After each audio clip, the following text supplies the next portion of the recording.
এই যে জুলাই ঘোষণাপত্র আসলে এই ঘোষণাপত্র দিয়ে করবেটা কি? মানে জিয়াউর রহমান এই বঙ্গবন্ধু খুনিদের ইন্ডেমনিটি দিছিল না, এরকম তো অনেক ইয়ে করতে দেখলাম। বঙ্গবন্ধুর খুনিদের বিচার তো হয়েছে। আসাদ ভাই, আমি আপনাকে সহজ ভাষাতে আইনি ব্যাপারটা বুঝাবো, ঠিক আছে? মানে আপনি জাস্ট এইটা মাথায় রাখবেন, তাহলে বুঝবেন। ফার্স্ট অফ অল, এই যে অন্তর্বর্তীকালীন সরকার বলে যাদেরকে বলা হচ্ছে, আমাদের সংবিধানে তাদের কোনো স্বীকৃতি নাই। আমাদের সংবিধানের 106 নম্বর ধারাতে একটা কথা বলা আছে যে এমন সিচুয়েশন যদি আসে, যেই সিচুয়েশন ধরেন কি উপায় অন্তর খুঁজে পাওয়া যাচ্ছে না, তখন রাষ্ট্রপতি এটা জানতে চাইতে পারেন প্রধান বিচারপতির কাছে। এটা আমাদের সংবিধানের 106 নম্বর অনুচ্ছেদে আছে। রাষ্ট্রপতির রেফারেন্স যখনই আসবে, রেফারেন্সটা কাদের মাধ্যমে যায়? ধরা যাক যে আইন মন্ত্রণালয়ের মাধ্যমে সেখানে জমা হয়। এখন এই যে রাষ্ট্রপতি রেফারেন্সটা চাইলেন, রাষ্ট্রপতির রেফারেন্সটাতেই প্রধান বিচারপতি তার একটা মতামত দিবেন। কিভাবে দিবেন? তার ফুল বেঞ্চ শুনবেন, আইনজীবীরা তাদের স্টেটমেন্ট দিবেন, এবং সেভাবেই তখন তারা সিদ্ধান্ত দিতে পারবে। কিন্তু প্রশ্ন থেকে যায় যে তিনি যেই সিদ্ধান্তই দেন না কেন, প্রধানমন্ত্রী তো পদত্যাগ করেন নাই। তো প্রধানমন্ত্রী যদি পদত্যাগ না করেন, তাহলে প্রধানমন্ত্রীর পদত্যাগের প্রশ্নে প্রধানমন্ত্রীর পদত্যাগ না করলে আর কোনো সিদ্ধান্ত অ্যাপিলেট ডিভিশন নিতে পারবে না। ফলে ওরা 106 অনুচ্ছেদ বলে তারা বলেছে যে অন্তর্বর্তীকালীন সরকার হইতে পারে। আচ্ছা, ভালো কথা। পরবর্তী সময় যখন মহসিন রশিদ নামে এক ভদ্রলোক, তিনি কোর্টে গিয়ে বলছে যে তোমরা যে 106 নম্বর অনুচ্ছেদের আন্ডারে এই অন্তর্বর্তীকালীন সরকারকে তোমরা রেডি করলা, আমার সেসব নথিপত্র দেখা লাগবে, তোমরা কিভাবে এটা আদালত থেকে এটা করছো আমাকে দেখাও। তখন দেখা গেল যে এই রকমের কোনো নথিপত্রই নাই। পরবর্তী সময় প্রায় অনেক মাস পরে আমরা জানতে পারলাম যে প্রধান বিচারপতি তখন ছিলেন হচ্ছে ক্যান্টনমেন্টে। তিনি কেমনে ফুল হিয়ারিং করবেন? বুঝতে পারছেন? সো প্রথম ব্যাপার হচ্ছে যে এদের পুরো গঠন প্রণালীটা অবৈধ। অবৈধ হওয়ার ফলে যেটা হয়েছে যে ভবিষ্যতে এই যে তারা জুলাই চার্টার করছে, এই করছে, ওরা জানে তারা অবৈধ। তারা বাংলাদেশে তারা মনে করছে কি যে তাদেরকে একটা ইন্ডেমনিটি দিলে ভবিষ্যতের কোনো সরকার তাকে কেউ কিছু করবে না। তো আমি তো এখনই ঘোষণা দিলাম যে ভবিষ্যতে যখন যদি আমরা কখনো ক্ষমতাতে যাই, এই যে এই 6 সমন্বয় 7 সমন্বয় আছে, এদেরকে আমরা আইনের কাঠগড়াতে দাঁড় করাতে চাই। Simple as that. এই এদেরকে, কারণ এরা অসংখ্য মানুষের মগজ ধোলাই করেছে, অসংখ্য মানুষকে তারা বেপথে নিয়ে এসেছে। এদেরকে আইনের কাছে জবাবদিহি করতে হবে, বাট সেটা ফ্রি অ্যান্ড ফেয়ার। কোনো রকমের সরকারি হস্তক্ষেপ থাকবে না। সে নিজে মামলা করবে, তার নামে মামলা হবে, সে আপনার সেইখানে যেটা হবে যে সে এটা ফেস করবে। তো এন্ড অফ দ্য ডেতে যেটা হচ্ছে যে আপনি লিগাল আপনার ইটা জানতে চাচ্ছেন, লিগাল এটার যে ইফেক্ট হচ্ছে এইটা, যে এটা এক তুড়িতে এটা শেষ হয়ে যাবে। এটার জন্য পার্লামেন্ট লাগবে না। কিন্তু এখন যেই অন্তর্বর্তীকালীন সরকার বলে যারা নিজেদেরকে বলে, এটা পার্লামেন্টে কিন্তু ভয়েড করতে হবে না। এটা ভয়েড অ্যাব ইনিশিও, এটা শুরুতেই বাতিল। এই জিনিসটাই হয়নি। অর্থাৎ আপনি আপনার রুমে বসে আছেন, দুটা মাস্তান এসে আপনাকে পিস্তল ধরে বাসা থেকে বের করে দিল। পরবর্তী সময় আপনাকে পাল্টার একটা মামলা করে বাসা ঢুকতে হবে না। পরবর্তী সময় ওকে আপনি সরা ঢুকতে পারলেই হবে, বা কেউ তাকে সরা দিছে, আপনি এসে ঘরে এন্ট্রি নিলেন, আপনাকে আর অন্য কিছু করতে হবে না। ঠিক এই ব্যাপারটাই তাই, যে এই সরকারকে বা এই দেশকে দখল করছে এই গ্রুপটা।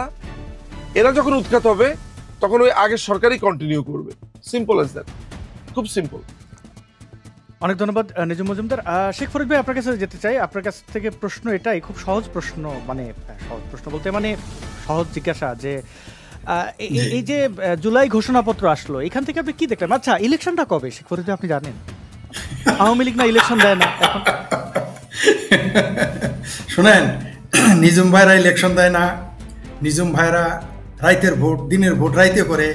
এরা তো রাইতেও দিনে তো ভয়ই পায়, রাইতের ভোটেরও তো নাম নেয় না। সেই জন্য তো আমার হাসি আসে বেশি। অদ্ভুত ব্যাপার এরা, আমি অবাক হয়ে যাই। জামাত, হেফাজত, বিএনপি, এরা কিভাবে না একেবারে ওই যে শিবপাঞ্জির মতো বুকতা পড়লো, ভোট নাই ভোট নাই, মানে হাই হোসেন বলে নাই তারা। নতুন এরা হলো নির্বাচনী শিয়া, ভোট চাই ভোট চাই, ইলেকশন চাই, দিনের ভোট রাইতে হয়েছে। আর এখন ইলেকশনের কথা শুনলে জামাতের তো জলাতঙ্ক রোগ হয় কুকুরের মতো, আর বিএনপি তো সবে মাত্র 2 মাস যাবত বলতেছে। এর আগে তারও নির্বাচনের কথা বলে নেই। আর এনসিপি তো নির্বাচন চাইবেই না, কারণ শ্বশুরবাড়ি হাগা, মানে বালুরচরে হাগার শ্বশুরবাড়ি খাওয়া পাইলে কেউ কি শ্বশুরবাড়ি থেকে যাইতে চায়? তো এনসিপিরা তো যাইতে যাবে না, কারণ এরা নির্বাচন নাই, ভোট নাই, রাজনীতি নাই, আন্দোলন নাই, কোনো রাজনীতিতে এরা আসছেই শুক্র 8 দিন, তারা এসে ক্ষমতা দখল করে ফেলেছে।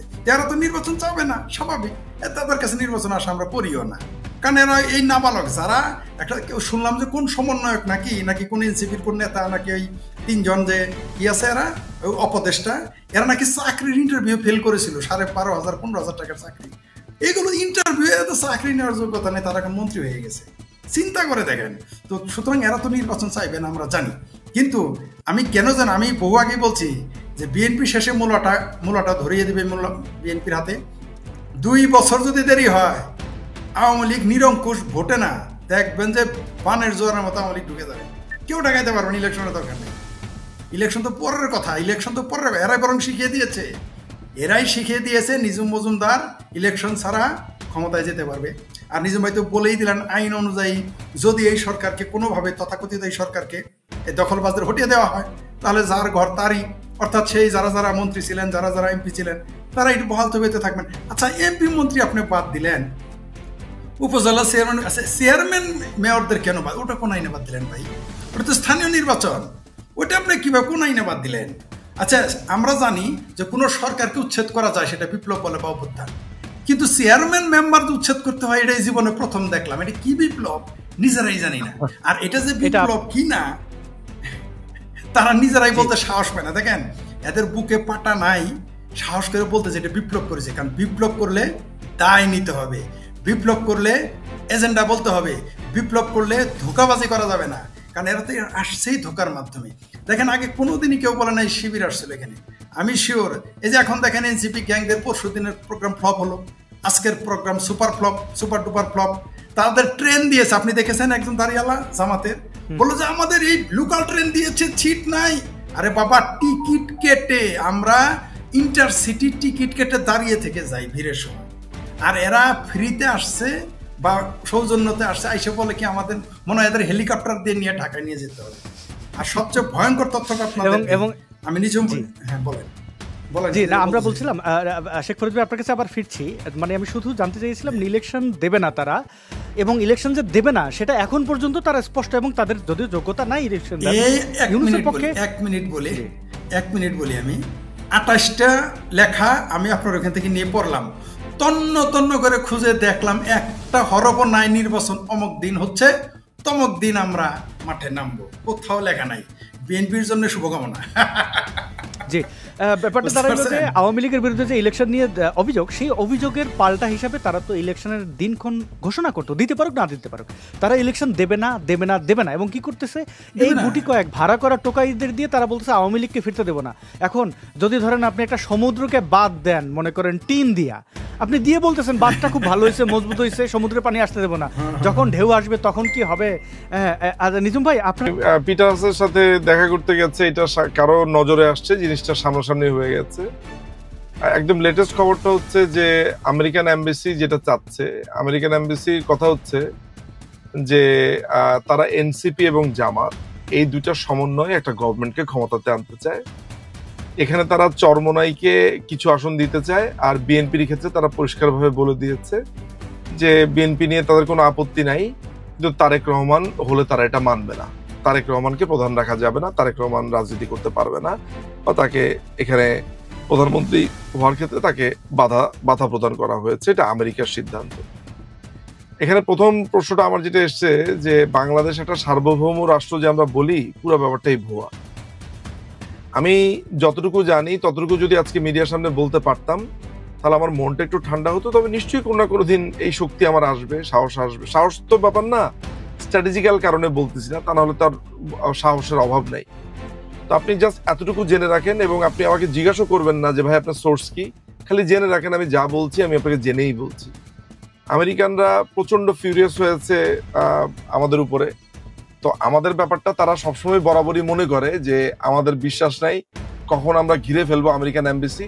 তারা আমেরিকান এমবাসিতে এমন নিরাপত্তা ব্যবস্থা করেছে, তাদের স্নাইপার, তারা প্রচন্ড ভয় কিন্তু বাংলাদেশ আওয়ামী লীগকে পায়। তারা জানে যে এই দলটা যদি ভায়োলেন্ট হয় কখনো, এবং তারা যদি সিরিয়াসলি এই আন্দোলনটা করে ভয়ঙ্কর রূপ ধারণ করবে, এবং তারা প্রধানমন্ত্রীকে নিয়ে যেসব কথাবার্তা বলে, তো সুতরাং আলটিমেটলি যেটা হচ্ছে যে এইটা মোটামুটি আমার কাছে যে সংবাদটা এসছে গোয়েন্দা তথ্য, সেটা হচ্ছে যে তারা এনসিপি কে তারা ক্ষমতায় আনতে চায়, সাথে জামাতকে রাখতে চায়। এটি প্ল্যান। বিএনপি কে তারা পুরোপুরি একটা উষ্টা মারবে বলে আমার ব্যক্তিগত ধারণা। এবং তারা বিএনপি মানে বিএনপির আসলে ব্যর্থ মনোরোধ কি, ইলেকশন হলে তো বিএনপি তার সমর্থন আছে না আছে সেটা আলাদা জিনিস, কিন্তু বিএনপি কে খুবই ট্যাক্টফুলি এই ইলেকশন থেকে একেবারে ছিটকে দেওয়া হবে, অনেকটা বলির পাঠা বানানো হতে পারে। তবে এইটা নিশ্চিত থাকা যেতে পারে যে এনসিপি আর জামাতকে নিয়ে একটা সরকার গঠন করতে চায়, আপাতত এটাই উদ্দেশ্য, এবং এই উদ্দেশ্যেই আসলে পিটার হাসানের সাথে তাদের একটু দেখা করেছে তারা। জি নিজুম ভাই, অনেকে বলছেন যে এই জুলাই জঙ্গিরা সেফ এক্সিটের জন্য পিটার হাসের সাথে একটা আলোচনায় গেছে, এরকমও বলা হচ্ছে। আমরা সেটা বাস্তবতা কি সেটা দেখতে পাবো, কতজন পালাবে সেটা প্রশ্ন। I don't think so. ওকে, দেখা যাক। নিজুম ভাই, আমি আপনার শারীরিক অবস্থা বুঝতে পারছি। যেদিন গোপালগঞ্জে এই গণহত্যা চালানো হয়েছিল সেদিন আমি রাতে ঘুমাইনি, দিনে ঘুমাইনি, মানে 24 ঘন্টা আমি বুঝতে পারছিলাম যে কিভাবে মাথার মধ্যে ভোগ করছিল। আপনি অক্লান্ত এই লাইভের আগে আরেকটা লাইভে আপনি ছিলেন, এর আগে একটা, মানে এই অক্লান্ত পরিশ্রম এবং পর্যবেক্ষণের জন্য আপনার কাছে কৃতজ্ঞতা। আওয়ামী লীগ আপনাকে মনে রাখবে কিনা আমি জানি না, কিন্তু আওয়ামী লীগ ক্ষমতা থাকা অবস্থায় আপনি ছাড়া আর খুব একটা মানুষকে ভোকাল দেখি নাই। এখন যদিও অনেকে প্রবাসে গিয়ে বিভিন্ন ধরনের, আমি সেই বিতর্কে যাচ্ছি না, কিন্তু তৃণমূলের মানুষরা যেন মনে রাখেন এইটা মানে আমি একজন অ্যাক্টিভিস্ট হিসাবে আমি এই অনুরোধটুকু করি যে সবার যার যার মর্যাদা যেন সে দেয়। আমি আপনাকে একটা কথা বলতে পারি, সেটা হচ্ছে যে এই জায়গাতে আমি আপনার কথা বলবো, সেটা হচ্ছে যে আমার জীবনের যা কিছু পাওয়ার সেটা আমার পাওয়া হয়ে গেছে। সেটা হচ্ছে যে বঙ্গবন্ধু কন্যা আমাকে যে স্নেহ দিয়েছেন, আমার প্রতি তার যে স্নেহ, যে মমতা তিনি আমার প্রতি দেখিয়েছেন, আমার জীবনের সমস্ত কিছু পাওয়া হয়ে গেছে, আমার আর কোনো কিছু পাওয়ার বাকি নেই। এটার সাথে আমার সাথে যোগ হয়েছে তৃণমূলের ভালোবাসা। আমি আপনাকে বলে বুঝাতে পারবো না যে বাংলাদেশের তৃণমূলের আওয়ামী লীগ আমাকে যে শ্রদ্ধার ভালোবাসাটা দেখিয়েছে, আমি তাদের কাছে চিরকৃতজ্ঞ। এবং আমার যতদূর ক্ষমতা আছে, অনেকেই ভাবে যে নিজুম ভাই অনেক ধরনের কথাবার্তা বলে না, পলিটিক্যালি অনেক ধরনের। আমি সবসময় একটা জবাবই দেই যে আমি এই তৃণমূলটাকে নিয়ে কাজ করতে চাই, কারণ তৃণমূল হচ্ছে বাংলাদেশ আওয়ামী লীগের। কারণ এই দলটাকে গড়তে হবে। এই দলটাকে, যেমন বঙ্গবন্ধু নামা নাই খাওয়া নাই, তার একটা যৌবন পার করেছেন দলটাকে গড়ার জন্য। এই দলকে গড়ার কথা কেউ চিন্তা করে না। প্রত্যেকেই চিন্তা করে সে এমপি হবে, প্রত্যেকে চিন্তা করে মন্ত্রী হবে, নানান ধরনের অ্যাম্বিশন থাকে। ভাই, আমি ক্ষুদ্র মানুষ, আমার ওই যোগ্যতাও নাই। আমি শুধু একটা কথা চিন্তা করি, সেটা হচ্ছে যে বাংলাদেশ আওয়ামী লীগের তৃণমূলকে শক্তিশালী না করলে, কারণ বাংলাদেশ আওয়ামী লীগকে চিন্তা করতে হবে, কারণ আমরা এইবার যখন ক্ষমতাতে আসবো, এই নেক্সট আমরা যখন ক্ষমতাতে আসবো, এবং সেটা খুব শীঘ্রই, তখন কিন্তু আমাদেরকে ওইভাবেই থাকতে হবে যে বাংলাদেশের মানুষের আস্থা এবং ভরসা হয়ে। আমি বারবার বলেছি যে এই দলটা আর বুর্জোয়াদের হাবে পরিণত হবে না। এটা হবে প্রপারলি একটা শোষিতের দল। এটা হবে হচ্ছে বাংলাদেশের প্রত্যেকটা মানুষকে সে রিপ্রেজেন্ট করবে, কিন্তু এই দলটাতে যেন সর্বহারারা কানেক্ট করতে পারে, যে যার কিছু নাই সে যাতে কানেক্ট করতে পারে, এটা ওর দল। আজকে রিক্সাওয়ালা মুটে মজুররা যখন কাঁদতেছে যে এইটা আমরা কি করলাম, তখন বুঝতে হবে যে এই দলটা কাদের দল। আপনি আমার কথা বুঝতে পেরেছেন?